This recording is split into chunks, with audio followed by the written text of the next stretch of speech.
For me, leadership means to be your authentic self, to sometimes take a risk, because we all make mistakes, and only if you be your true self, you can be a good leader. That's what I think. To me, leadership is all about motivation and setting a path to reach goals together. For me, leadership isn't something what comes with a certain position or a certain hierarchy level. For me, it's an attitude, how you see your role in life. Leadership for me is about inclusion. It's about putting yourself in other people's shoes. It's about understanding the other. It's about communication. Leadership for me is about humanity. Leadership today is about inspiring people. It's about bringing people together.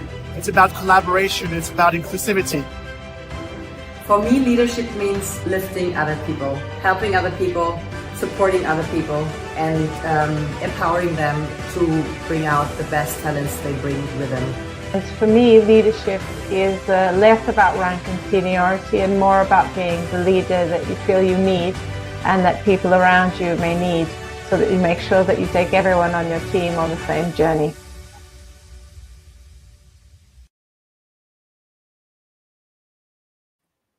To bring out the best talents they bring. Wonderful.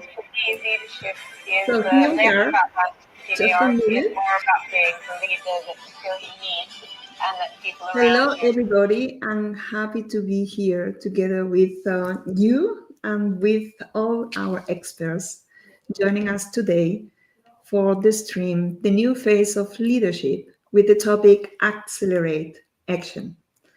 Very much aligned with the International Women's Day topic, because we are in March, and March is everything about where we are today towards the Sustainable Development Goal number 5, which is gender equality. And this is going to be our focus today. And for that, we have amazing humans joining us. You see them now in stage. And I would like to introduce, before we go into the agenda and introducing all of these wonderful humans being together with us, I would like to introduce Margo, Reintsema, who is my partner in crime today.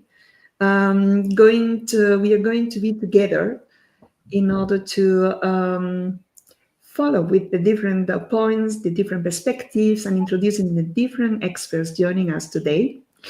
And having said that, I will say happy to be here together with you, Anne, as a global ambassador of the New Phase of Leadership.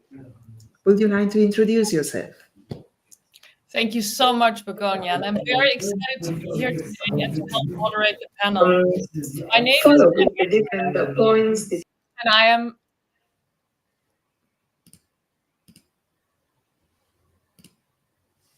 there you go. Wonderful. Yes, we can hear you. My name is Margo Reintsema, and I'm a physician originating from the Netherlands, and I've specialized in female health. And over the years, I've seen firsthand the challenges that women face in general and in our healthcare systems in particular. Specifically with the gender gaps in funding and research, it basically leaves female health issues behind. Even though we're making progress here and there, it's really worrying to see some places like the US taking giant steps backwards. I personally have worked in various executive and strategic roles in healthcare across Europe and the US. And right now I'm thrilled to be supporting as a non-exec several femtech and digital health startups focused on sexual health, menopause, and telehealth. And I'm very excited to have met Begonia in Davos. And when she told me about the new phase of leadership, I've immediately decided to join as an ambassador. So very excited to be here today and welcome the wonderful panel. And over to you, Begonia. Thank you so much, Anu. And this is everything about the power of the community. And if I think about what we are now bringing into life today and making it happening, that you have the access to all of these wonderful experts coming from so many different parts of the world and approaching the topic from so many different perspectives. This is everything about community. And speaking about community, I would like to introduce myself as well. So my name is Begonia Merayo. And I always say who I am. I am a visionary, an innovator, an eternal optimist, a mother of two, and a woman on the mission to unlock the power of diversity for individuals, teams, and organizations. And this is everything about shaping a new culture of leadership that really leverages the power of this diversity for more innovation and growth. I am the founder and managing director of Y Consult. This is a community-driven consultancy working and supporting companies to recruit and to retain female talents up to the top level, and also shaping a cultural change between the organizations, because this is everything about inclusivity, belonging, and powering your people, your employees, to be the best version they can be every day in the job. Together with Anna, we have prepared the stream of today. And I would like to mention as well Katerina Andreeva, who is also a global ambassador of the movement. And today is not on stage because she is ill. And she's going to follow the event in backstage and help us with the chat. So please feel free to join us to put all the comments and to be very interactive, because this is everything about being together. So the new phase of leadership, and I would like just to bring that into the stage as well, so that you see who are behind or in front of you for this stream today. And what is that about? What is happening today? Today we will, after the short introduction, to understand what is the movement about and who is here today with you, we will go into the presentation and introduction of the Frequency School together with Martina Fuchs and Major Brandon. Now we will have a short dialogue with Claudia de Castro Calderina. And after these two very special keynotes, we will be moving into the panel discussion. And Anne, you're going to be facilitating this discussion together with Isabel Mosler, Marvin Memon, and Dr. Ulrike Strasser. Following that, Anne, you will be in dialogue with Abhishek Bal, and we will finishing this stream together with Ava Marie Lover-Khan and a short summary of what happened today. So why we are here and what is that all about, the new phase of leadership movement? This is a community-driven movement. We have been working the last year, and I would like to let you know we are very proud of that, because even being a community-driven movement, we are finalists of the best diversity campaign in Germany for the Impact of Diversity Awards in 2023 and 2024.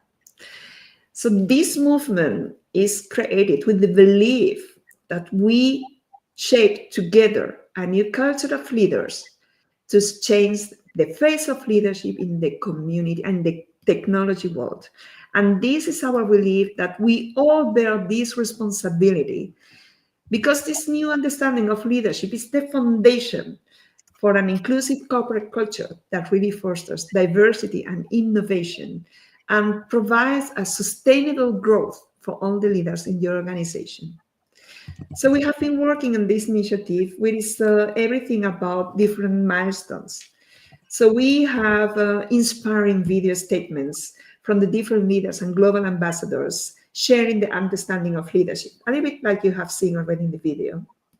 Then we also have quarterly discussions like we are doing today.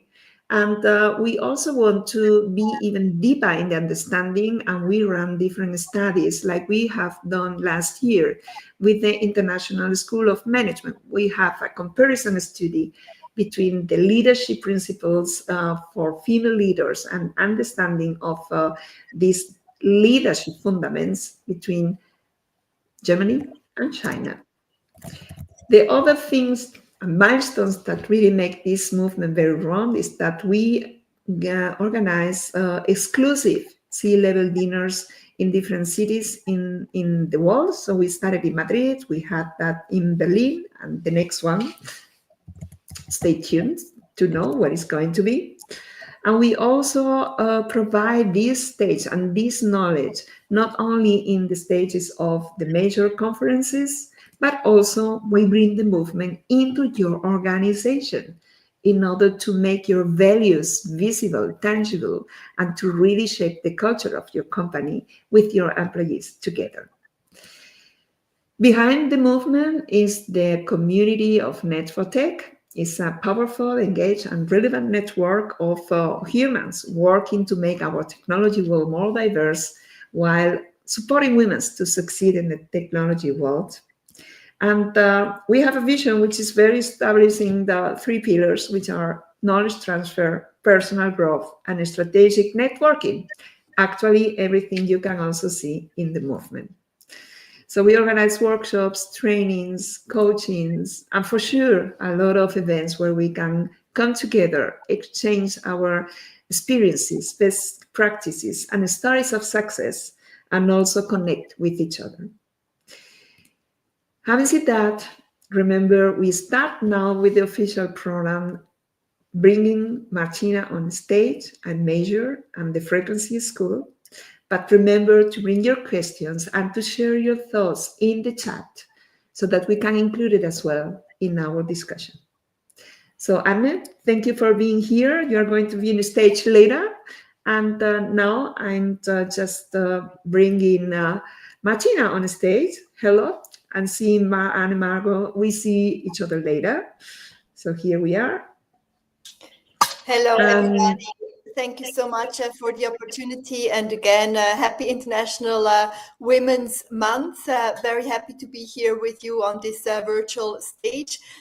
My business partner and founder of the Frequency School is also trying to join, but we're facing a few technical problems. So hopefully I will be able to make it happen in a couple of moments.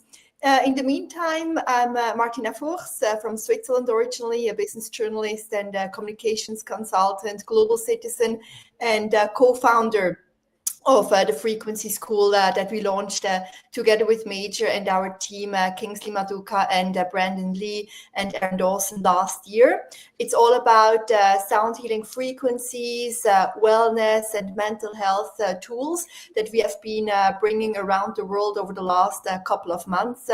We launched the school at Aiglon College in Switzerland and have been hosting and curating and organizing events such as at the World Economic Forum in Davos, at the Web Summit in Qatar, Rio de Janeiro, Doha and Lisbon, Portugal, also at Chitex events around the world, LEAP in Saudi Arabia, but also giving business executive coaching and classes to thought leaders and companies around the world, as well as charity organizations. We were just recently, for example, in India at the Harmony House in New Delhi to help underprivileged communities and children to deal with mental health issues through the power of music, which is the universal language. So really sound frequencies, as many of you may know, have a very beneficial and positive health impact. Some of them, especially, for example, for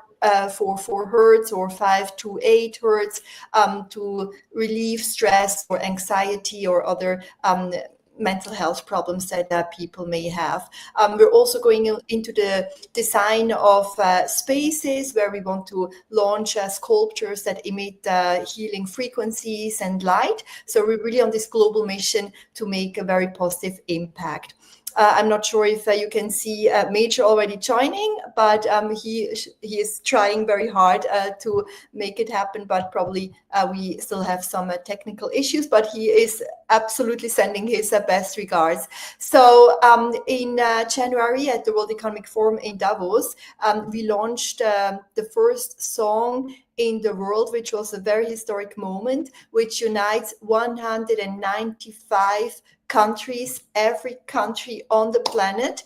And we had the topic and the cause of gender equality. So we found one woman in every country to say the word equality in her native language, mother tongue, and Major used the sound healing frequencies, the 528 hertz sound healing frequency, which is also known as the love frequency. And we only used the sound of birds and the heartbeat as instrumental elements. So it's a very powerful message for gender equality that we want to spread around the world. So if we have the video queued, I would love to show it to you at least 1 or 2 minutes. And we have an original version, a house version, and an Afrobeats version. And I'm hoping we can play the house version now.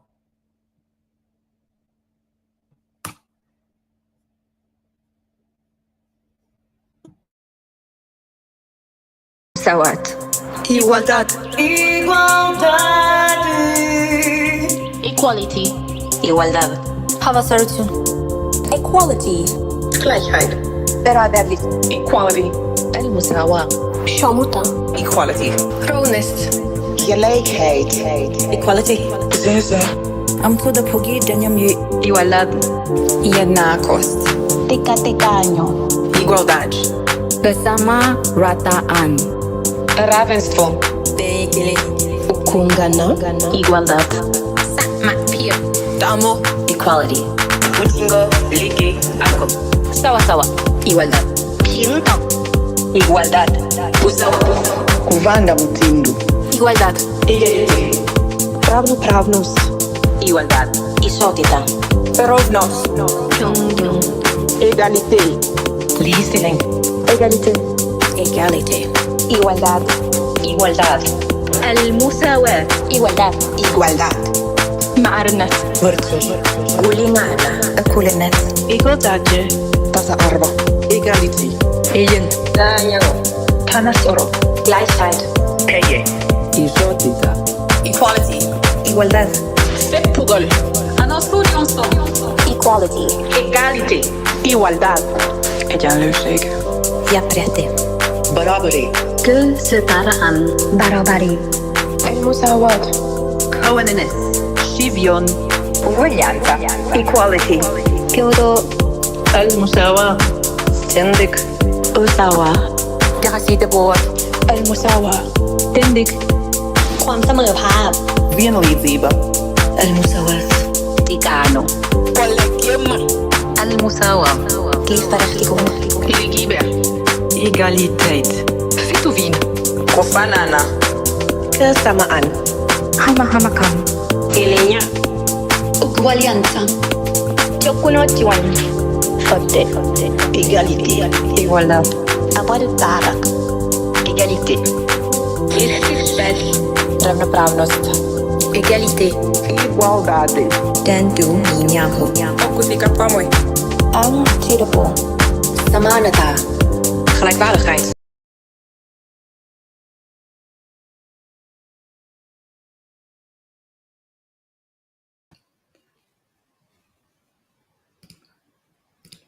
Martina, you are muted. Now Thank you so much for playing the 195 song, and happy International Women's Month again to everyone. We really appreciate the opportunity, and I'm very happy and excited to welcome our producer Major here of the 195 song, the founder and visionary of the Frequency School that we've introduced before. So I would love to just dive a bit deeper into our mission with the Frequency School and spreading sound healing frequencies and mental health and wellness tools around the world. But Major, do you want to briefly introduce our vision with the Frequency School and where we stand in this moment? Yes, hello everyone. Yes, grateful to be working together with music to bring everyone together. The 195 initiative was awesome. It shows how we're all connected and that music is a universal language. In the Frequency School, we work for music education and for also just future of education in general. We think about all the things we wish we learned at school. For me, it was things like meditation, like personal finance, just different things, just updating the system of school to match what's going on today in the world. And so we always like to start with intention and music. And so very grateful to connect everyone together with music and grateful to be here with you all today. And as the event is called A New Phase of Leadership, this is exactly what we're about to do, like starting with the children, with the youngest in society, and make sure that we give them music as the universal language and mental health tools, and make sure that they're set up for life. And then, as we mentioned, we have been bringing our experiences and workshops and activations around the world. And so whether it is a boarding school in Switzerland or a charity NGO like the Harmony House in India, we really want to make a big social impact, bringing people together. And we have been really having incredible experiences and feeling so much resonance and love and peace from different cultures around the world, whether it's China or Brazil or Qatar or Switzerland. So we're really open and happy to work with a lot of people here in the room, virtually, but also in person. Please reach out to us. We're of course available on social media, Instagram with the Frequency School, and LinkedIn as well. So very happy to work across different industries and sectors to really create this new phase of leadership for a better future and a better world. Thank you so much, Martina. Thank you, Major, as well. This is an amazing job and amazing impact you are creating with the Frequency School. We know each other from the World Economic Forum in Davos, where it was officially launched, the Frequency School. And then we also discovered this fantastic song with 195 women speaking the word of equality in their own language. With this incredible music, Major, you created, and this amazing concept. You both are now the parents of this new Frequency School. And I think today we are facing a backlash of women equality, and we can always say, okay, maybe this is a natural movement. When you are evolving and progressing, there is a natural movement to be a little bit back in order to be forward again. But I think now it is time to accelerate action. And I love that your Frequency School and the job you are doing right now is so powerful.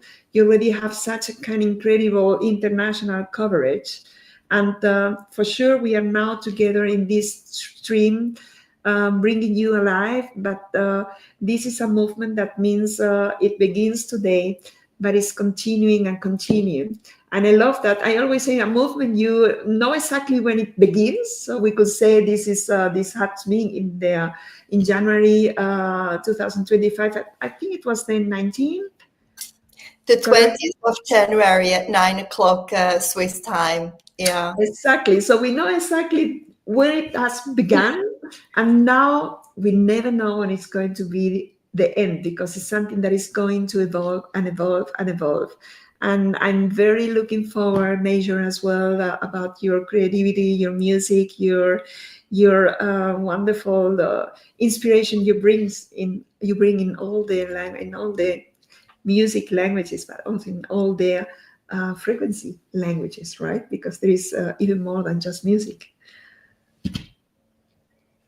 Absolutely, yes. We've started to use frequency as a vehicle for delivering wellness and experiences. I started to get introduced through the healing power of sound from the science and spiritual perspectives, and we started to weave this into all of the music that we create, and just being intentional, as we said, so that people can, live better lives, be more efficient, be more creative, be more happy, positive, all of these things. So this is just the beginning of this journey, and we're grateful for New Face of Leadership for supporting, and we will continue to work together for making a great impact and making some waves. Thank you so much. Thank you, Martina. Thank you, Major, for being here today. I will recommend everyone following us right now or afterwards, because this is on stream and we know there are a lot of people joining later, to connect with you and to let them inspire themselves as well with your job, with your frequency school, and to be part as well as a supporter, a partner, a sponsor, a contributor, because this is a major impact movement, and we definitely want to keep on going and to really see how we just join the individuals in order to support them to accelerate action and to become a game changer towards equality. Thank you so much for being here. So I'm going to bring you out of stage right now, but everyone following us, please connect with Martina, please connect with Major, follow the frequency school, right? Thank you so much, Begonia. Yeah. Thank you. Thank you to you. And I will invite Claudia to join us on the stage. So we're going to bring Claudia on stage. Claudia, you are our next expert and our next wonderful women on a mission as well, right? Absolutely. We know each other as well for many years now, and this is a kind of soul sister. It's a kind of connection, not only in the heart, in the passion, but also in the way how we want to really accelerate action. And for everyone who is not really very familiar with yourself, I would like you to introduce yourself as well. And then we can have a little introduction of your topic together. So, Claudia, who are you? Before that, thank you, Begonia, and thank you for Net for Tech for the invitation. It's always a pleasure, especially in this month where we're doing so many things. It's a pleasure to be here with you. That's a very difficult question always to answer for me, you know. My background is in international politics. I've been working on international affairs for my entire life. I'm originally from Portugal, born in East Timor, so remote island in the South Pacific where a genocide happened, and ended up being here in Brussels, in the capital of the European Union institutions, for more than 20 years, and gradually working more and more into leadership as I became myself director of organizations like the Soros Foundation, and then the Club of Madrid, an organization of prime ministers and presidents promoting and developing democracy throughout the world. So that experience made me understand that there were so few women at the top, and as politicians, as business leaders, etc. So that's the part where you say yes on a mission, because then I started working on leadership from that perspective, not only taking women to the top, but creating the pipelines.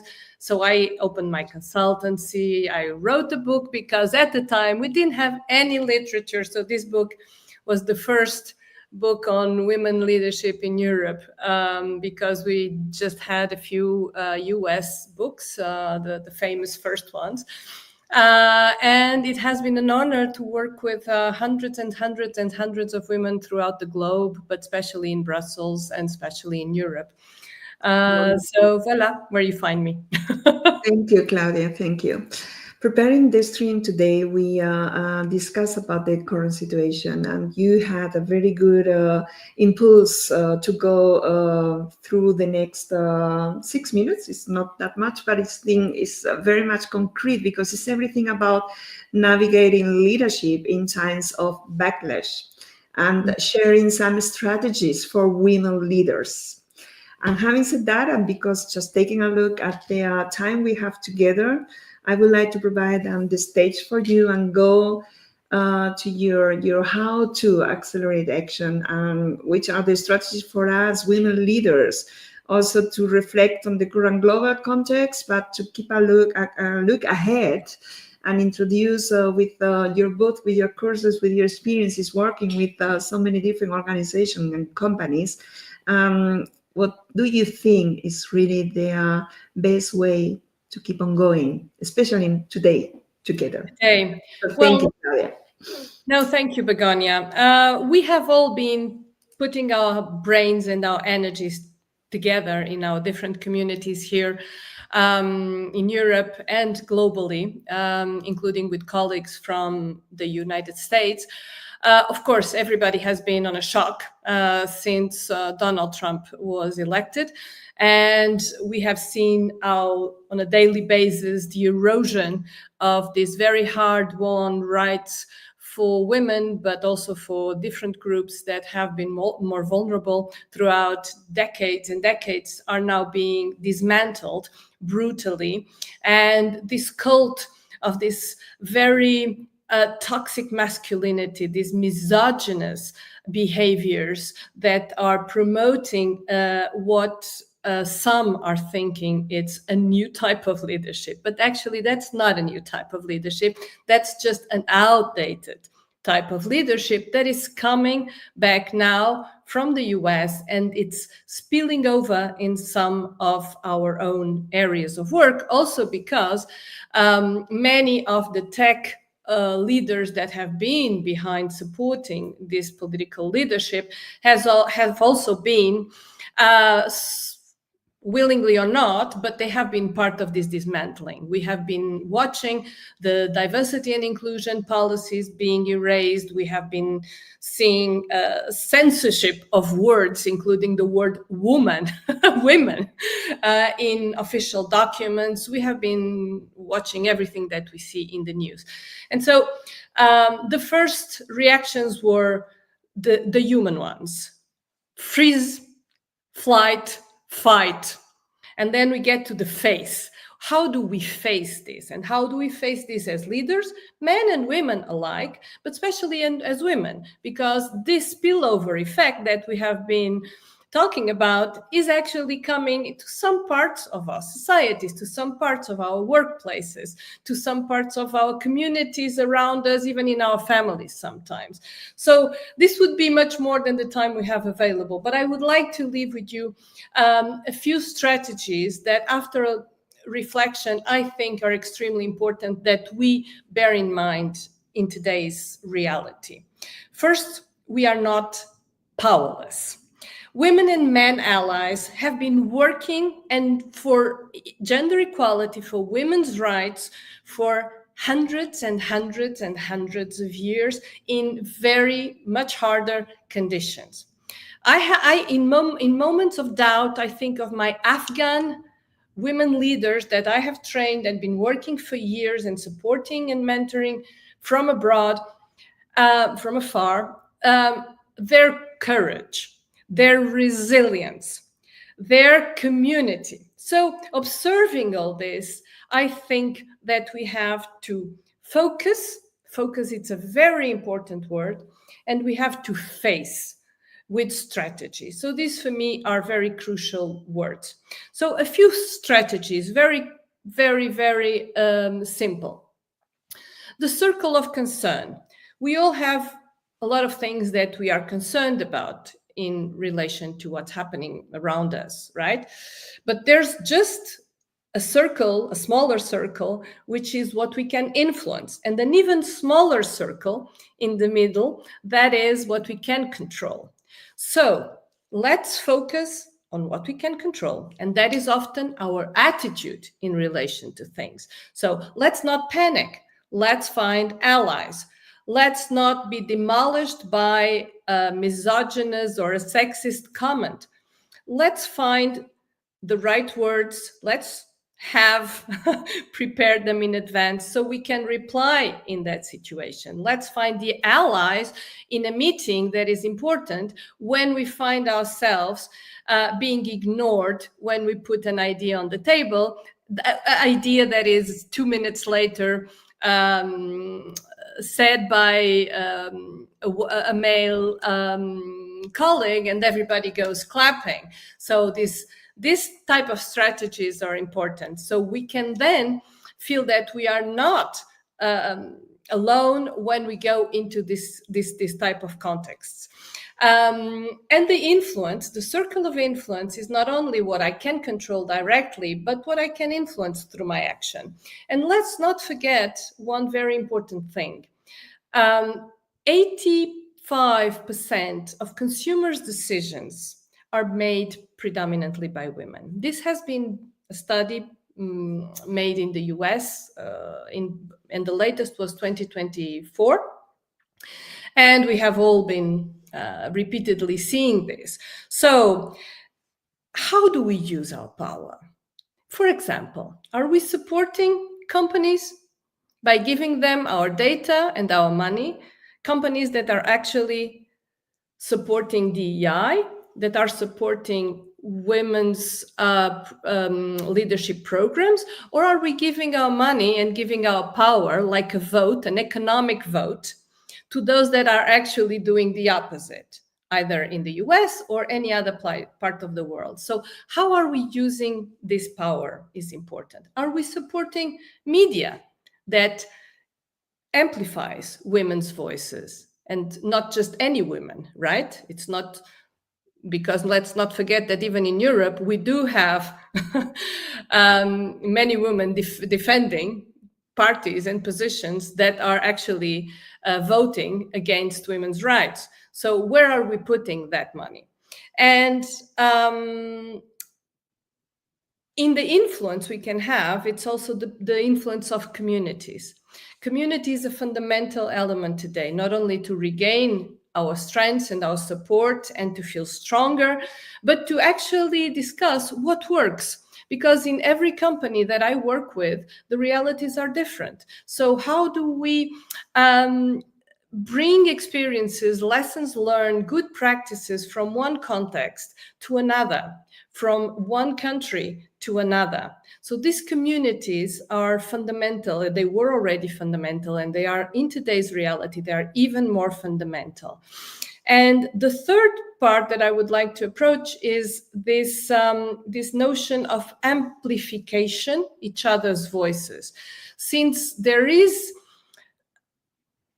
a trend of normalizing what has been so far sexist behavior and unacceptable behavior, we do need to have our voices not only defending ourselves when we negotiate a promotion, when we put our work out there, when we make visible what we have been doing, when we develop our own career strategy, but we have to be there for the others, right? And the others have to be there for us so that we don't get exhausted in the process.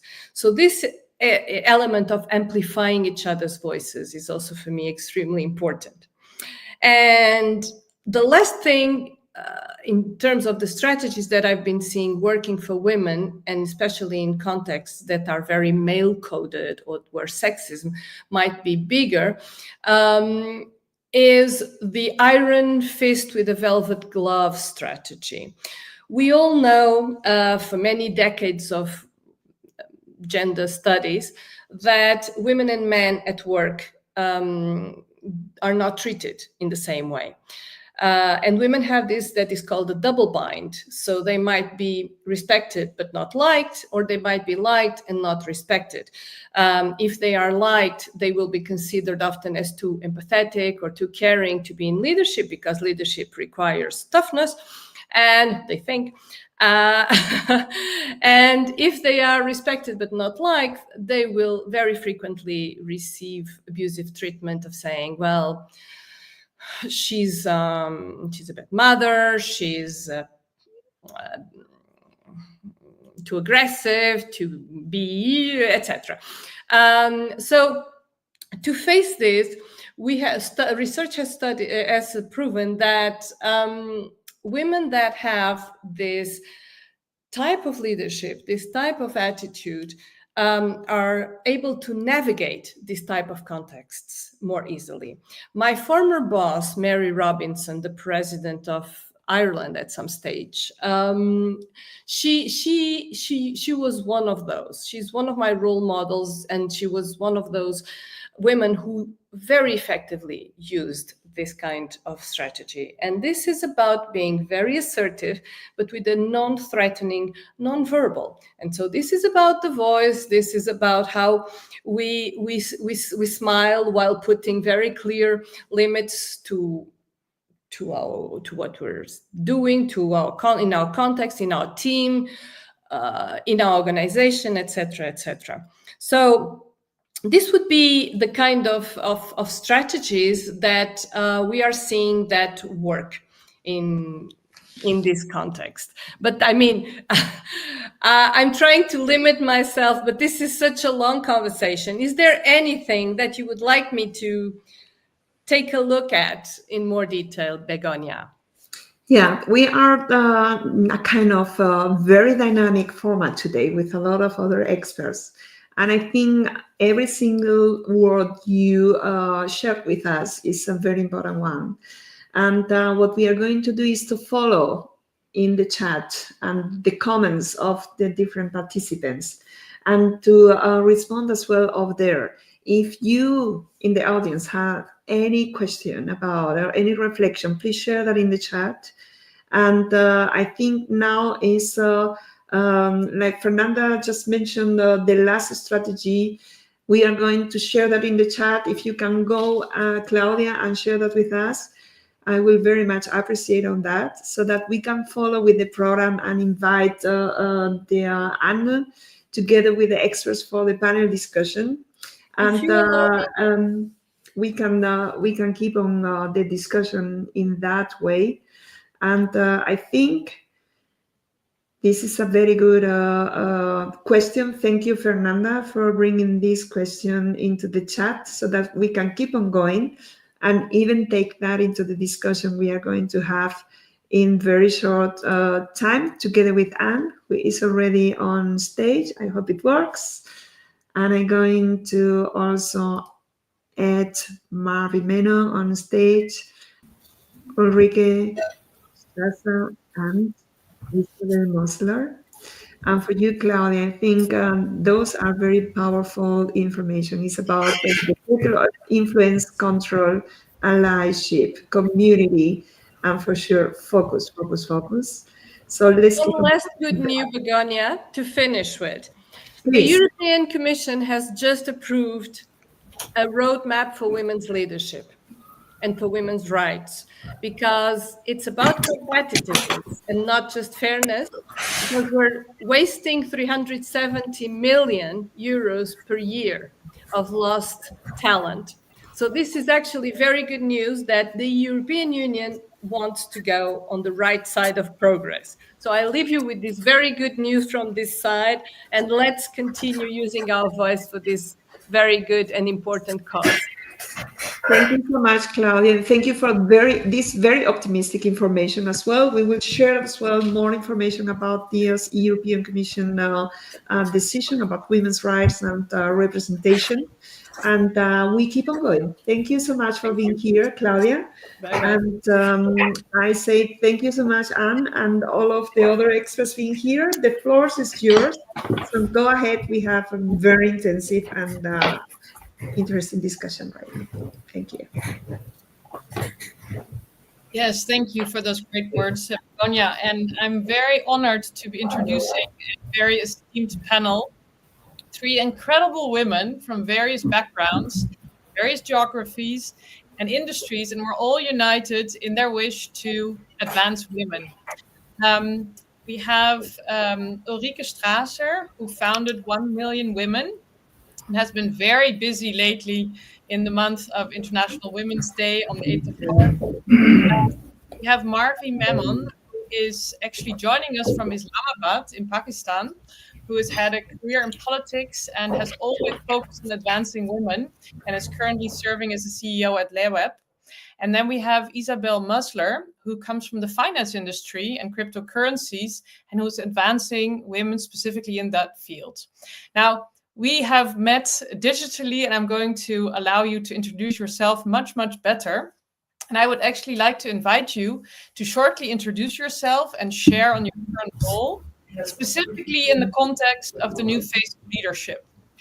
And please share pivotal moments, pragmatic situations where you had to challenge the status quo, and what happened, and how did you solve, and how did it shape who you are today? I would like to ask you to start, Isabel. Thank you so much. With pleasure. Hi, everyone. Great to be here. And thank you for the invitation. As Anne already said, yes, so I come from a finance background and a crypto background. I'm the founder and CEO of IMC Consult, and I help companies navigate transformational change, and also very much focusing on the exchange traded fund space, helping new entrants coming to the market, trying to figure out what is the right go-to-market strategy. And my leadership journey kind of really took me through the levels of hierarchy in the traditional finance space. Started out in banking. And I must say, one of these pivotal moments came actually quite early on in my career. So I was a first-year analyst, Goldman Sachs, thought, oh my God, this is amazing. This is what an incredible opportunity. And it really was. Learned tons, enjoyed it, made some great connections. The only thing was, on the cultural side, there really was this view of presenteeism. Like you wouldn't go home before your boss went home. Now, I was working in fixed income sales, which meant we were really client facing, connected to the markets. It was Friday night. All your clients were home, the markets were closed, but still you had to be in the office because your boss was still there. And to me, that really was something that really didn't sit well. Not because I didn't want to work hard or anything, but it was the pretending to work. So really that one was one moment where I really thought, what is this? Eventually I voted with my feet. I left the company because of this, because I thought, no, it's, there's got to be a different approach. And I really adopted that for my own leadership approach. And I must say, I give a shout out to a wonderful example. On the opposite side, I had a great manager at iShares, Jennifer Grancio. She would come around, and if she saw any of us still on the floor in the evening, she's like, right, what are you still doing here? Either you have too much work and we need to talk, or you're not being effective, and then we definitely need to talk. So, two in the same industry, two completely different styles. And I went down the route of Jennifer and adopted that as my style. Yes, I can relate to those stories, and I think we all have stories like that. Marvi, I would like you to take the same question. And you're on mute. First of all, thank you very much, Begonia. It was a pleasure to meet you in Davos, and of course, Anne, Margo, and everyone here. It's great to be here with all of you. My journey actually starts from birth, because when I look at Net for Tech, I was born into a company called IBM. My father worked for IBM. So Net is not new. And Net for Tech continued all my life. My first job was with Citibank, which taught me processes and not people. And I mentioned that because that to me has been the biggest learning, other than learning management at Citibank after the London School of Economics and Sciences Po Paris University. After which I then went on to do some entrepreneurship. I again launched the first entrepreneur company, which was doing tech, fleet management and vehicle tracking through SMSC and GPS for Pakistan. And then I went on to be the advisor for President Musharraf as part of his civilian/military setup, which was an incredible experience. Went on to do advising for Board of Investment for the government of Pakistan, and then finally joined Parliament for 2 terms. First time in opposition and second time in government. And again, there was a bit of tech in there, IT committee, etc., information technology, and the rest of it. Which then led me to take a sabbatical, an academic sabbatical, from which I learned a lot. I don't know how much I taught the European university students where I taught, but I learned a lot from them. And then, which led me to my current position, which is the president of the Legislative Alliance for Women Empowerment Protection. And before that, of course, I am still on the World Bank Advisory Council for the Partnership for Economic Inclusion. I was also on their Advisory Council for Gender. This is my, in a nutshell, my summary of my 30 years of professional work. I'm also an author. I've also authored recently my 5th book, which is called Finishing Unfinished Business, which is perfect for this time of the March because it's all about women empowerment. The company does model legislation through Gen AI on mostly social SDGs. And we are concentrating on SDG 5 to start with. Now, when we talk about the new phase of leadership, normally we used to talk about the poly crisis that we were in. I'm not going to talk about the poly crisis we were in because now the poly crisis is turned upside down. And what were foes are now allies and what were allies are now foes. And the whole world is turned upside down. And especially the pushback that we are seeing. I want to talk about a few words that we need to concentrate on. We need to be calm in this environment. We don't need to be reactionary. And I'm saying that myself being a very reactionary person. So it's very difficult for me to say that. We certainly need to be bold. We need to stick to our guns. We need to be goal-oriented. And we need to make sure that wherever there is a spot which is being left through isolationism or whatever the reason, that spot is taken immediately and it's taken as a challenge. So I'm turning the challenges into opportunities and don't make sure that all the spots which are being taken, which are being left behind, people are filling it up really fast. Because not the entire world is thinking one way. It's only one part of a very, I don't even want to mention, but it's an important part of the world which is trying to push back. But we are far more in number, not just in percentage, and we are far more in terms of the power that we have. We need to consolidate. I believe in consolidation before moving forward. So whatever we have consolidated, let us not move too fast ahead.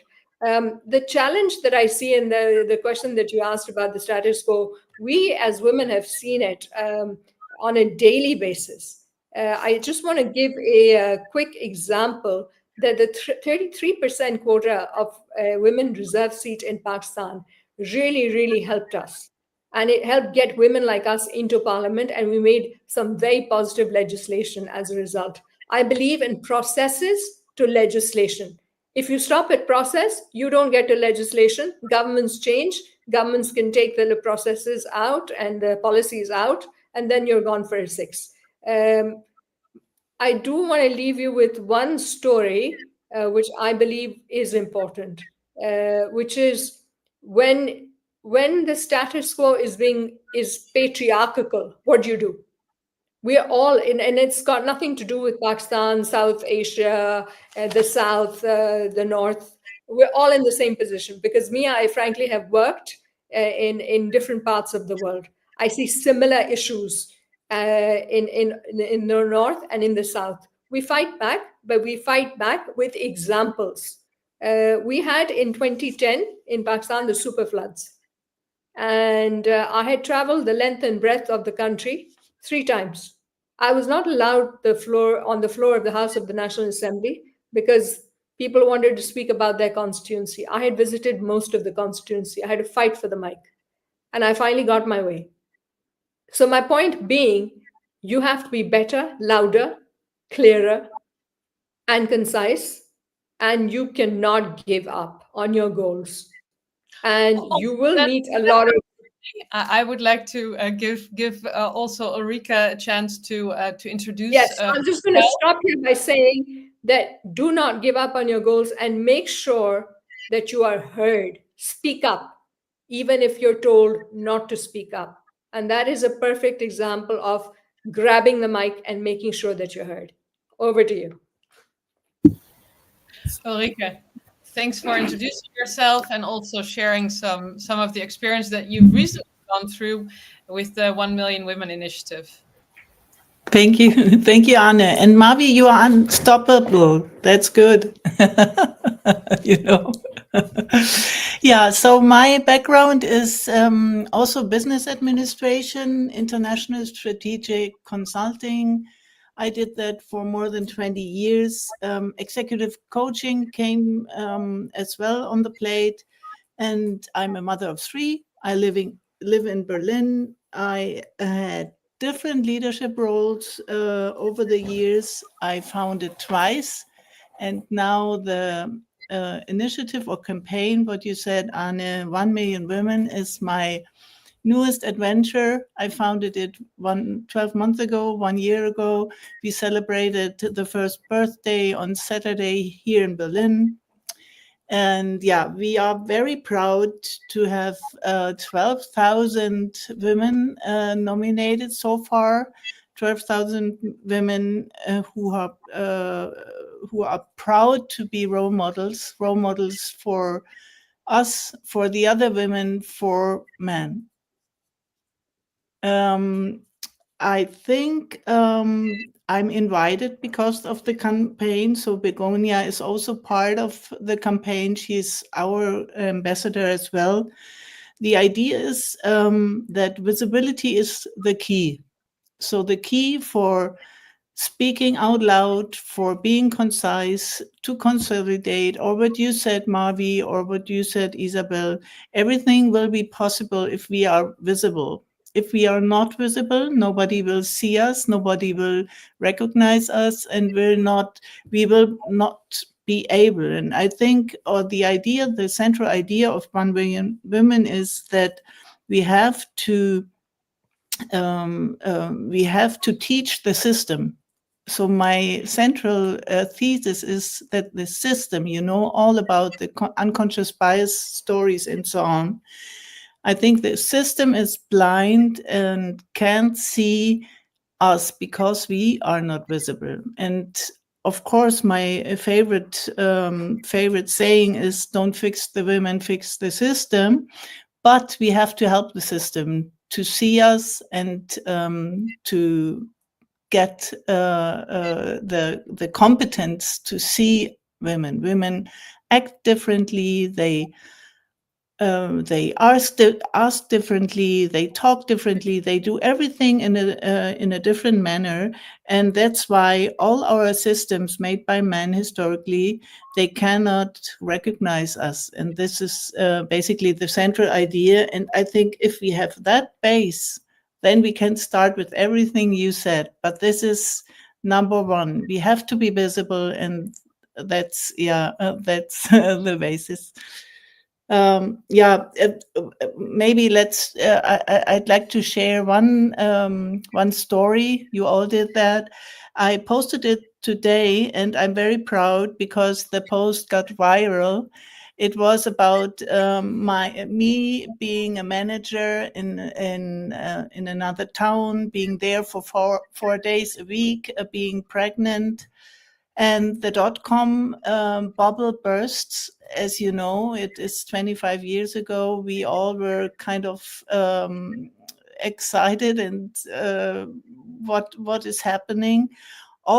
Many of the partners in my company, it was Arthur D. Little in this time, were kind of thinking, oh, we have to leave, we should go somewhere else, and we can make our fortune elsewhere. And of course they wanted to have me on board as well, but then they said, but you are pregnant. So the unconscious bias in our heads that a pregnant woman, of course, loses all her mind and all her competencies, is not able anymore to think and be engaged. And so that's the story I shared today and wanted to share it here as well. Yeah, 25 years later, I think the unconscious bias is also still in our heads. Yeah, I think all the mothers in the audience have had questions like this posed and experience like this.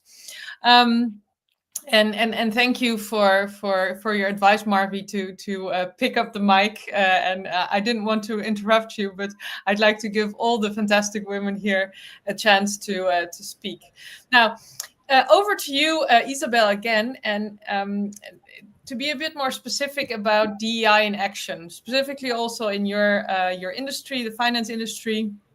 Many organizations obviously say they are doing or prioritizing diversity, and there's a lot of lip service. Real impact goes beyond that. Where can you share a time where that really happened, and what was different, and how can we amplify that? Yes, absolutely. And Ulrike, when you said that with being pregnant and then same experience, I really don't know. I really thought on the one hand, it's like, is this the first time I'm a woman, or is this the first time that women get pregnant? But anyway, coming back to your question, and I can give you a good example. And again, this is very much a personal one from our industry. So in the ETF space, the little anecdote I told you earlier was really, I had a fantastic woman boss. This was a kind of new part of the finance industry. And another global co-president of Women in ETFs, which is an industry association with over 12,000 members worldwide, men and women, tons of allies, really, really fantastic. And I think that really sets the tone for the industry.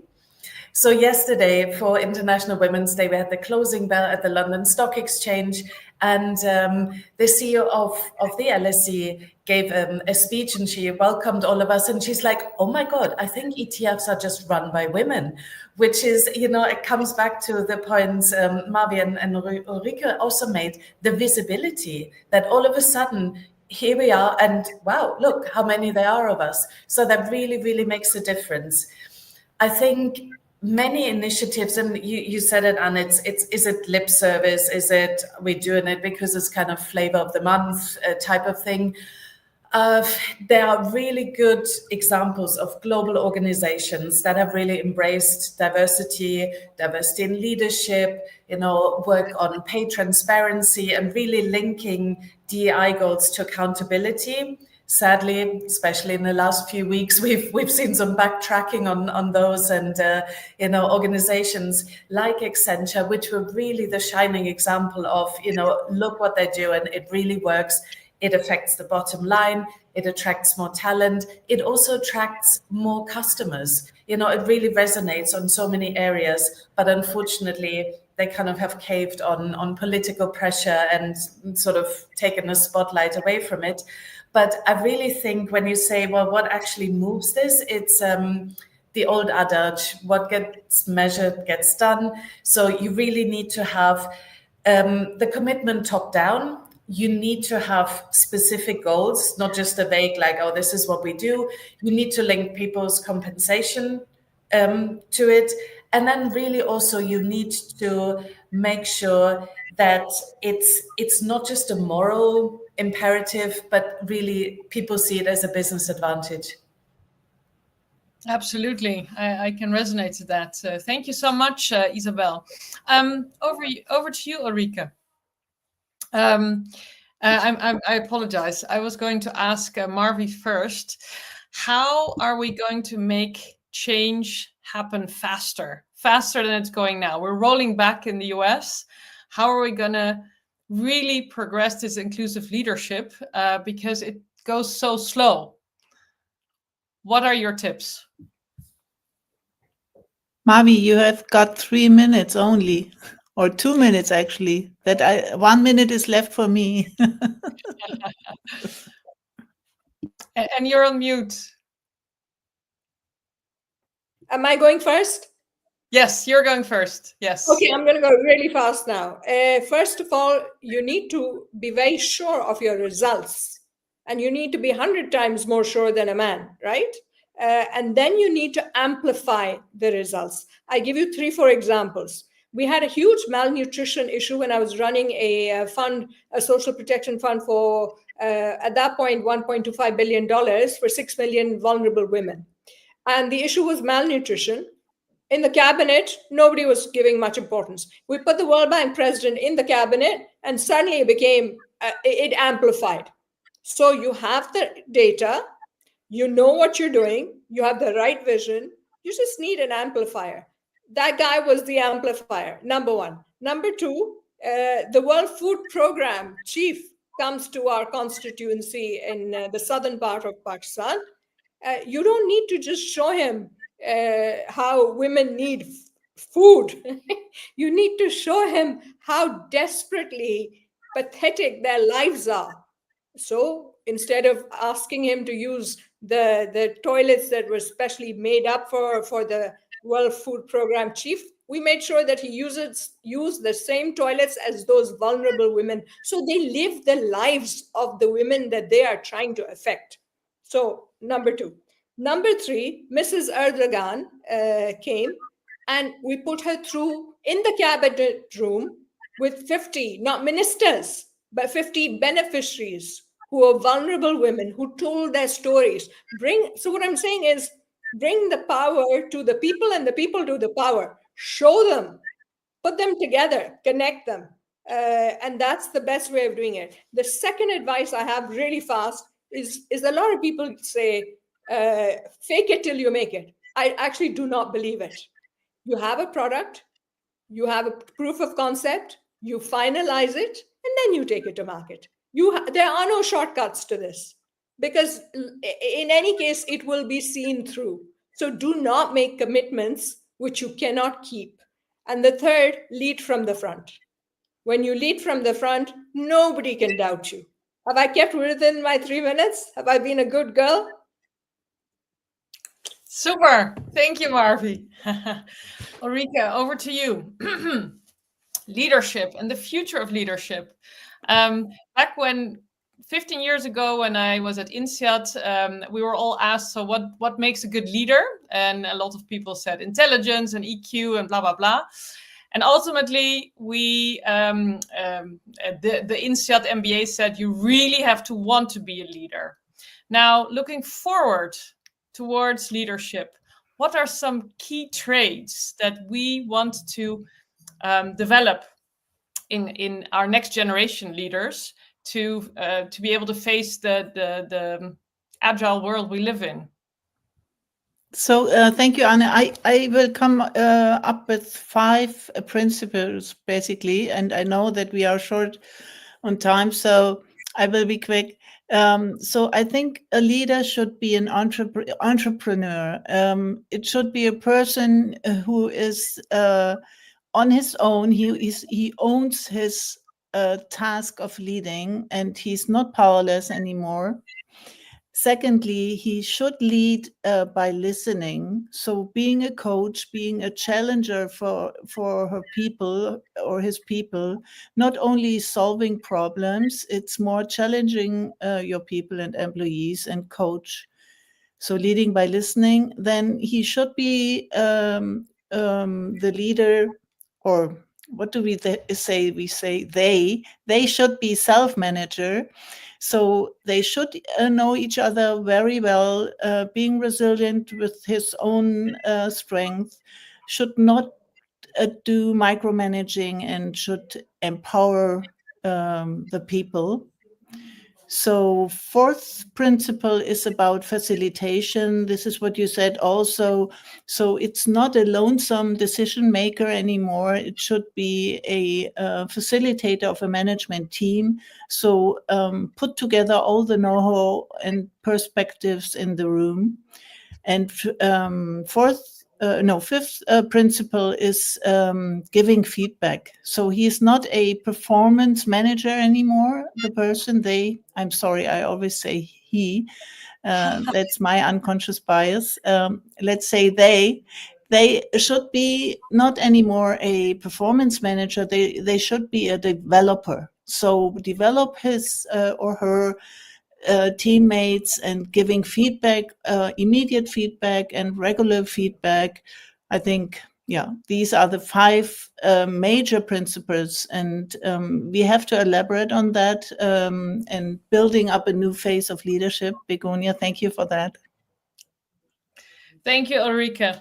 Now wrapping it off, I know I'm behind time, but I'd like to have 30 seconds for each of you to have sort of a closing statement specifically for the new phase of leadership. How do we sustain this energy and how do we enlarge it? How do we build collective action and drive real momentum forward? I'd like to start out with you again, Isabel.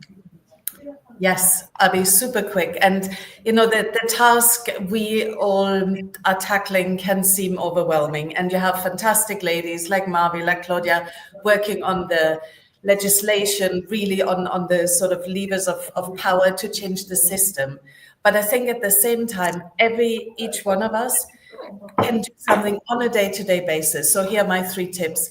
Connect our networks. We are multipliers. We really should be generous with introductions, with, you know, just really making sure we have that momentum and we leverage each other. Then 2 other ones, events. If you see an event with a non-diverse panel, call it out, refuse to go on it. Very simple. I'm doing it all the time. I'm a pain to the organizers, but actually they also appreciate it. And then, you know, lead by example, be visible, talk about what you do, and also continue to challenge ourselves. Really, we can't get caught in our own echo chamber. That would be very dangerous as well. And yeah, handing it back to you, Anne. Thank you. Thank you, Isabel. Marvi. On mute. Keep innovating. There is no shortcut to innovation. Nobody can beat you on innovation. There is no limit to innovation. I am saying that as a Gen AI person doing model legislation. So keep innovating. Do not be scared of innovating. Worst comes to worst, you'll fall, but you'll rise again. Second, I echo what has been said before. Alliances. Believe in alliances. Alliances amplify. Make the right alliances. Don't make the wrong alliances. Do not be seen with the wrong people. In the wrong people, I mean company that you don't wish to keep. People who do not think like you. Now, I believe in diversity. I believe in DEI with a passion that brings creativity, but a kind of a mindset which is negative. Stay away from negativity. And number 3, please don't be silent. Speak up.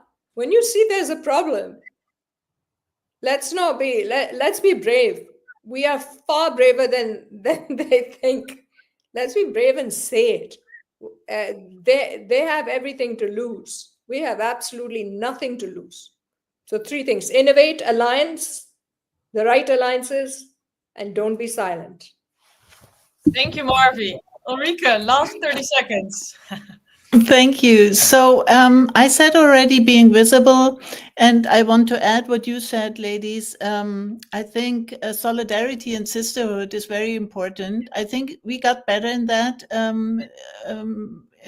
least in my time of being in business, but we can be much more better in that. Being and you know, the place in hell where all the women meet each other who don't help other women. Please be a sister to others, although they might be different and they might act I don't know, in a funny way, or they wear dresses that are not responsible or whatever.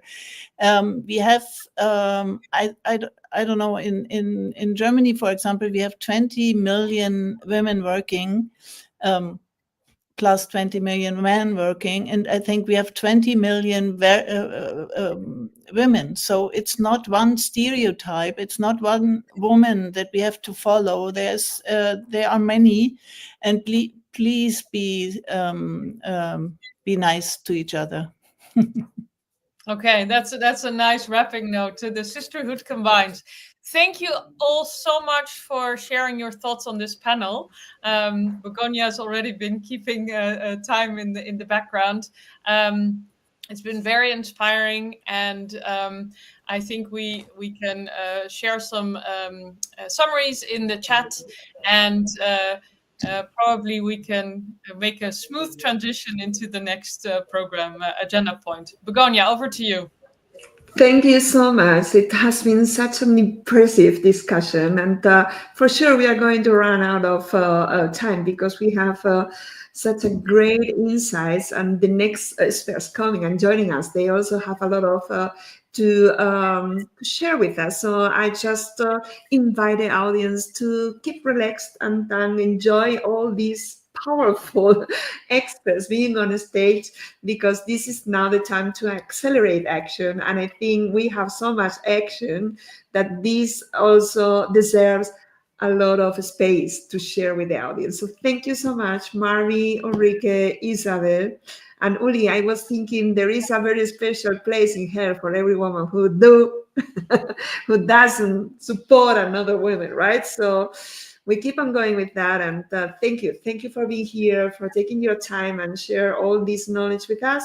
We are going to keep on going in the chat, so please go ahead with that. And yeah, thank you again for being here. Amazing.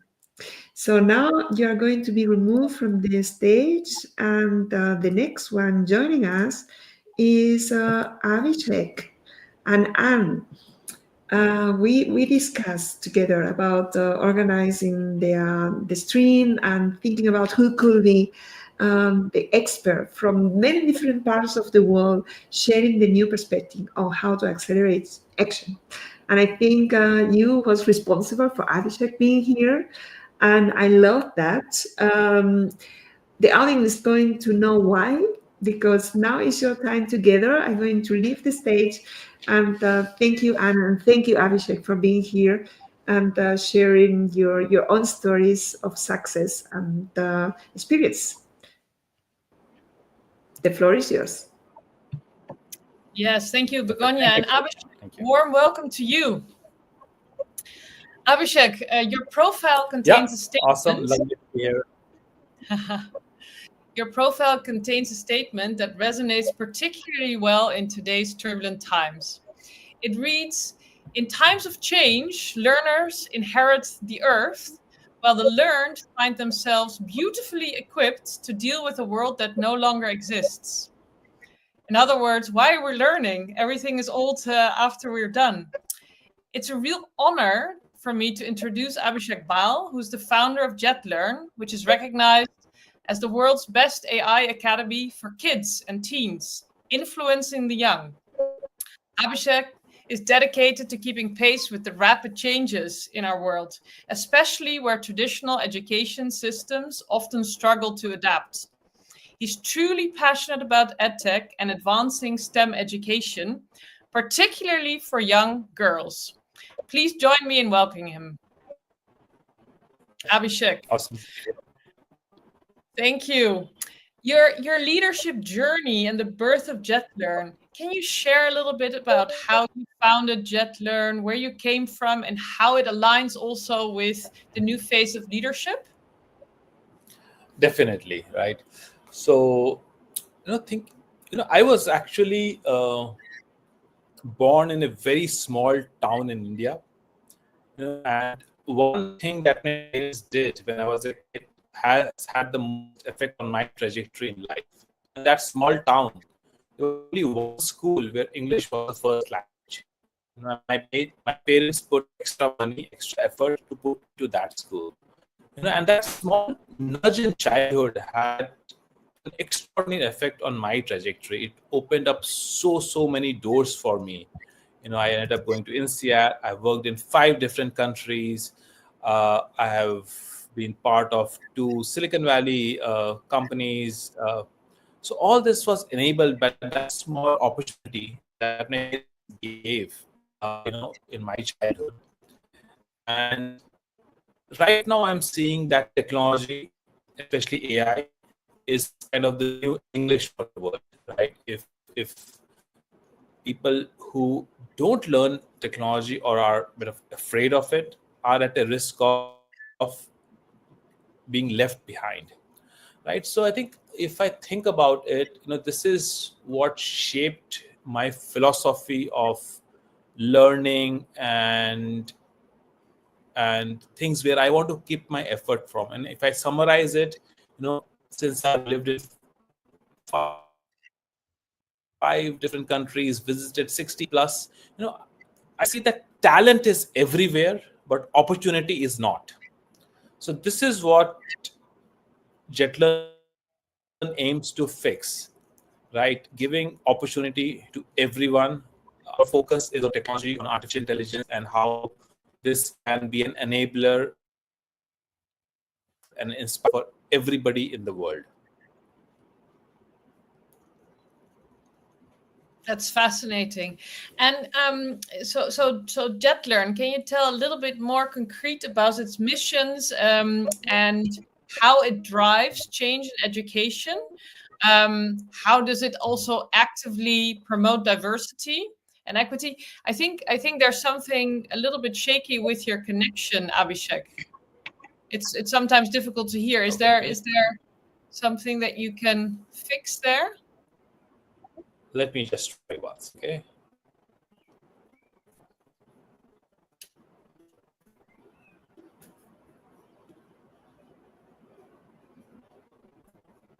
Let's see. Is this better now? It's a little bit better. Yes, thank you. So can you be a little bit more concrete on what JetLearn is actually doing? What's its mission, and how does it actively promote equity and inclusion? Sure. So JetLearn is an online learning academy focused on kids and teens to enable them to learn about technology, especially around AI, robotics, programming, and make it super fun, engaging, exciting. So that the way I see it, nearly 1.5 billion kids in the world, all of who are growing up and will be working in a world where AI is going to play a very important role. And 750 million of these kids are actually girls, right? And in most scenarios that I have seen in all the research in STEM fields, especially in the field of AI, boys outnumber girls even at an early age by 2:1, right? So that's a gap that we want to fix. We want to make learning technology accessible to everyone, and especially more and more girls, right? How do we push them but inspire them, also educate parents, lobby education systems to make learning about technology more inclusive for everybody. So that's the mission behind JetLearn, empowering hopefully billion plus kids in the world to start seeing technology, AI, robotics as a force for good. Super. And which markets are you focusing on currently? Yeah, so right now we have a very interesting model. As I mentioned, talent is everywhere, but opportunity is not. So at JetLearn, we have seen some interesting trends. On one hand, there's a huge lack of qualified teachers in the US, in the UK, in Western Europe. On the other hand, in a lot of countries, especially countries like India, there's a lot of very educated women who, due to cultural reasons, we were talking.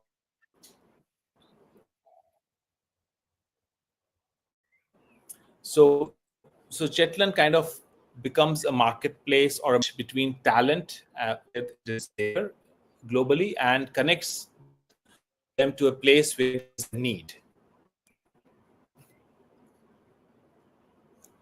I think I am. Let me just change my network connection once, okay? This is breaking up a little Yeah, bit. I think that would be great. Let's try this.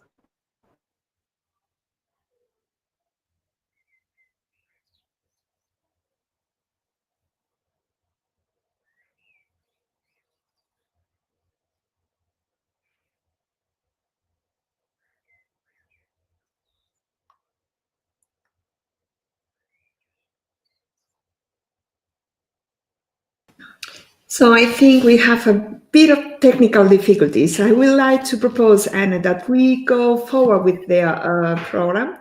And Abhishek is there again, so we can. So Abhishek, you're here again. So we hope that we can. Hopefully this is better now. Now is much better, and otherwise I would like to continue because we are on a kind of short time now. Sure. But please go ahead, and I'm very curious to listen to the next. Thank you. Thank you. Yeah. So Abhishek, I think due to the fact that we're a little bit short of time, can you quickly introduce your Jet Girls initiative? Yes. So the Jet Girls is an initiative to make learning about STEM and AI more accessible, more fun, more inspirational for girls all over the world. So we actually launched it 4 days ago on Women's Day. And this year, that's going to be a key focus of ours. It's not just about learning about AI, about STEM, about robotics, but also, creating a community of like-minded girls. And one thing I strongly believe is in the power of role models. So how do we create access to role models to girls? I firmly believe if somebody sees that somebody else has gone through a difficult path and succeeded, others can also do it. So we're looking to create a lot more role models for young girls so that, they get inspired and start seeing, again, AI as a new superpower to solve big problems. Be it in healthcare, be in education, be it in space exploration. So that's what the Jet Girls mission is about. That's fantastic. Now, last question. The future of leadership and collective action. The next generation of leaders will shape the future, including those 750 million girls. What kind of leadership traits should we cultivate in young minds today, and how can JetLearn be a driver of that? Yeah. So my belief is everybody can be a leader. What needs to happen for somebody to become a leader is to find a problem which they're passionate to solve about. And ideally, that problem should be beneficial for a lot of people, a lot of humankind, right? So education is one problem that I got passionate about. And since I started looking to solve this problem, I had so many people join me, right? So I think that's one key part of leadership. You have skills, you have tools, but then I think passion about solving a problem which affects humans is creates its own momentum, which gets along people to follow you, to help you, to join you as employees, investors, partners, customers, everything. So I am very fortunate to have found education as my passion, and I think there's one thing that affects even more people is healthcare, which I think I'm very honored to talk to you that you are using technology, to provide access to healthcare to more and more people in a more accessible way. Fantastic. Contagious passion in the new phase of leadership. Thank you so much. Sorry about a little bit technical hiccups. I think we're going to do a bit of a rapid closing because there's another interviewee in the background. But thank you so much for your insights, and over to you, Begonia. Thank you. Thank you for being here. This inspirational talk about your job and how you are impacting and accelerating action. And thank you, Anna. I would like to invite now our Mary to join the stage and to be with me, so that I'm going to remove now Abhishek and Anna. We see each other later. And welcome, Ava Mary, and thank you for being with us. And going ahead with this fantastic discussion about accelerating action. We also know each other, Ava Mary, from the World Economic Forum, thanks to Silvana Koch-Merin and the Women Political Leaders. And I would like to introduce you very briefly, because I think this is everything about knowledge, passion, engagement, and commitment to really make change happen and to support women and girls to succeed and to develop their own talent. So you, Eva-Marie Lovecan, you are the founder and the president of the Woman Boss. And I think the name is wonderful already, and the mission is even more powerful. This is a transformative platform dedicated to empowering African women and girls through entrepreneurship, innovation, leadership, and gender equity. So how do you do that and why? Because behind you, I find 25 years of experience across finance, tech, nonprofit, and international development. So you are a seasoned strategist, financial expert, and a policy developer. Your work has earned recognition from Forbes Africa, Business Chief, and NBC Washington, and you have been honored as a leader in diversity by the Triangle Business Journal. Eva-Marie, you hold an MBA and executive education from Harvard and Duke, and you continue to be driving force for global change. What I think is more fascinating is that you have already reached almost 10,000 women and girls with the Woman Boss.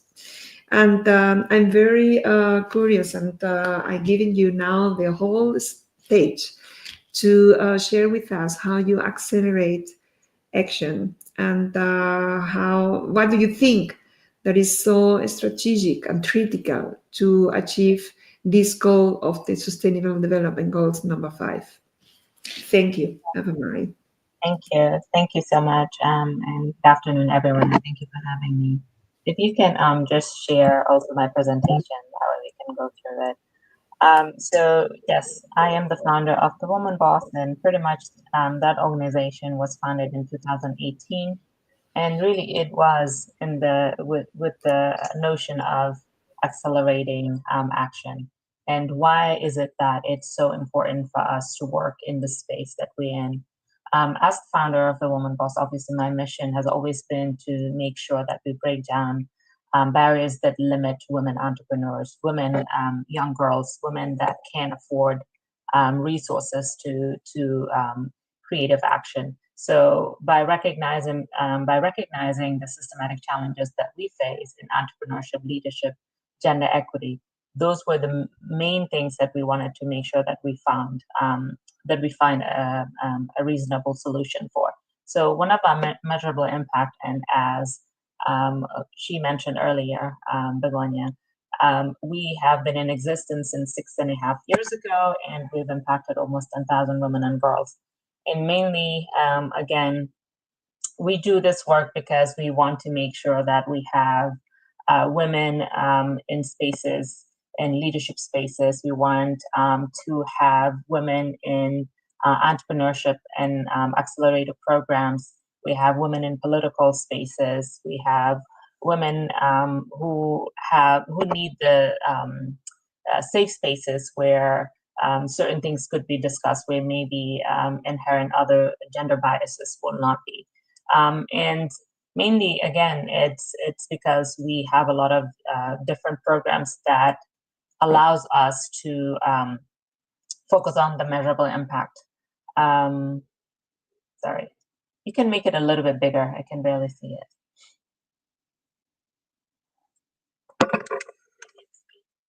Fantastic. All right, perfect. Thank you. Addressing the systematic barriers on gender-based violence. If you're familiar with gender-based violence, you'll know that 1 out of 3 women around the world has gone through or experienced gender-based violence. And gender-based violence looks very different for everyone. In Africa, specifically in the Gambia, where we do a majority of our work, we focus on 3 thematic areas around gender-based violence, and that equals to child marriage, FGM, which is female genital mutilation, and sexual violence. In some cases, too, domestic violence. And we know that these hinder women's progresses. If you talk about anything that will hinder a woman's progress in terms of going to school, in terms of access to resources, access to education, again, access to entrepreneurship or even finance, these are all systematic barriers that actually hinder women's progress. So our advocacy work against that helps and becomes a critical work of our mission. And so we do a lot of lobbying in terms of advocacy work, a lot of dialogue, educating our communities, and this equals to both men and women that we have to educate. Next slide. One of our main flagship initiatives, which is our Girls in Leadership, we believe that leadership should start early as 8 years old. So we work with young girls as early as 8, all the way through, and focus on cultivating the next generation of women leaders. If you go around, I'm sure around the world, but mainly also in Africa, you'll know that women in leadership positions is very scarce. The patriarchal norms make it very difficult for women to access leadership. So this is another way that we accelerate action, is by encouraging and teaching girls to envision themselves as leaders in as leadership roles, becoming the presidents, becoming the vice presidents, becoming medical doctors, instilling values from an early age, and creating a pipeline of empowered women to readily become more equitable, give them a more equitable future. Next slide. And the Woman Boss leverages strategic partnerships. So we work with very many international organizations such as UNICEF, UNFPA, UNDP, International Trade Center, the US Embassy, and other corporate organizations as well, or companies in the Gambia, to showcase how cross-sector partnerships can drive progress.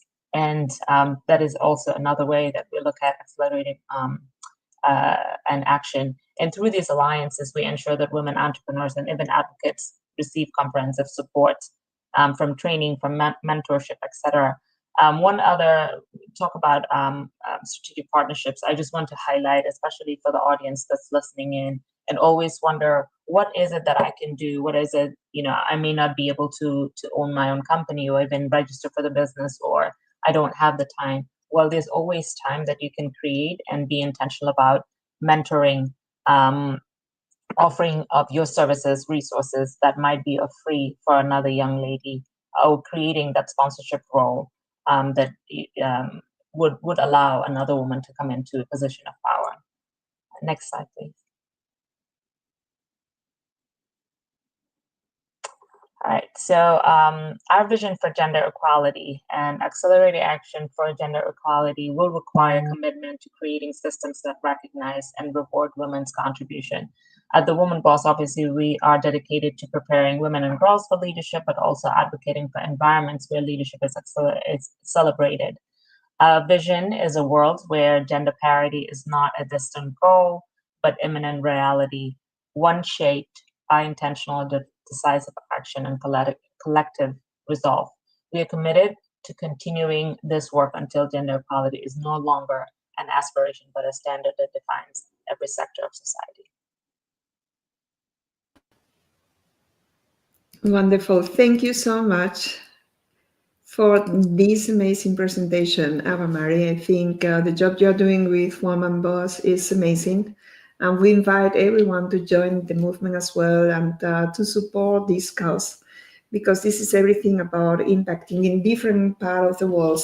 But at the end of the day, really work towards the SDG number 5. And, I don't want to wait 134 years to see the world being in another in another context, and to see the new face of leadership being not the new face, but being just the face of leadership, right? Which is the most important thing.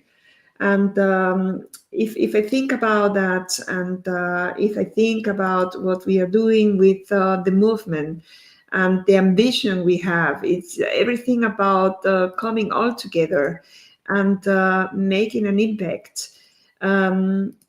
With every single different initiative and with every single opportunity for you to impact, because you have already an initiative, because you can amplify your voice as well with your own community, or because you just want to embrace and to join every single one being here today and supporting 1 million women, or supporting Woman Boss, or supporting the school that Abhishek is driving, or just being a global ambassador, a partner, or a sponsor of the new phase of leadership movement. I think the opportunities we have today is about every single one taking ownership. And Uli, you mentioned that the principles of leadership is becoming an entrepreneur, is getting ownership and taking decision. I think Isabel, Uli, Anna, Ava Marie, and I don't know if Abhishek is going to be here. We'll see. We'll bring him on stage. Thank you so much, Abhishek. And, with us, we have more than 60 experts and global ambassadors working with the movement. And we wanted to be more than that. And we invite you just to join us. Take a look at that. We are going to share the link in the comments as well. And we really want to close this event and this stream having your last message of every single one being with us still here. And this is about Ava Marie and Margo, Abhishek, Isabel, Ulrike. What do you think? What is your last message for the audience before we leave? Which are your inspiring words and your really statement for today's stream? So may I start, because I have to leave, Begonia? I'm sorry, but I enjoyed the call so much. Thank you for that, Begonia, and bringing all of us together. And ladies, be visible. Wonderful, Uli. Be visible, join the 1 million women. Be visible and share your knowledge. This is the most important thing. Thank you, Ulrike. And Margo, you want to continue? Yes, thank you so much for the opportunity to join Begonia, and to all the fantastic panel members and Abhishek. I want to leave with the contagious passion. I think if we all spread our particular worries and also concerns in a positive manner and try to shape it, we can go a long way. Thank you. Wonderful. Abhishek, you want to be the next one? Yeah, so, since I work mostly with kids and teens, the way I see it, compounding, I think Einstein said that compounding is the strongest force in the world. So I think the earlier we start giving everybody an exposure, the better it is. If we start fixing things when people are 20, 30 years, maybe it's already too late, or there's a lot more work to be done. So starting early with an exposure, with inspiration, with role models like you, if people like you are present in front of more young girls, I think that will, these things take a generation to change. And I think the earlier, at an earlier age, the more exposure we give to younger girls, I think things will move and evolve much, much faster. Thank you so much. Isabel. My final words are keep going, keep pushing. We are making a difference. If you ever have a low moment and think, what's the point? Why am I, doing this? Reach out to your network, reach out to fantastic people. Please connect with all of us who were here on a call. Because sometimes, we do have these moments of doubt, or, it's not always sunshine, but keep going. And Ava Marie, please. Yes, my final words will be never underestimate your power. What you think that you can bring to the table, never underestimate that. But everybody can make an impact, even as little as you can think. So that's my last word. Thank you. Amazing. And Marie, I don't know if you can hear us, but you are on the stage. Otherwise, I'm going to continue with my final words, and I guess Marie is maybe going to join us later. And my final words is... I'm right here. I'm on the stage, and I just wanted to thank all of you. It's been an absolute pleasure. Thank you so much. Thank you, Marie. We cannot see you, but we can hear you, which is the most important thing. And if you have some final words for the audience, how to accelerate action, you can share I it just now. want to say, just keep moving forward, consolidate, move forward, and don't be scared. Wonderful. Thank you so much. My final word is take action. Be part of the new phase of leadership movement, and think about the leader you want to be. So decide about their vision, your mission, your ambition, and think about that you are not alone. So keep on going and be part of it. And we are at the end of this stream. And I thank you so much for being with us, and enjoy your evening. Take a look at the chat, take a look at everything we are going to continue posting, and see you very, very soon. Thank you. Thank you so much. Thank you. Thank you. We are at the end. Good that you're here. Thank you. Bye-bye. Bye.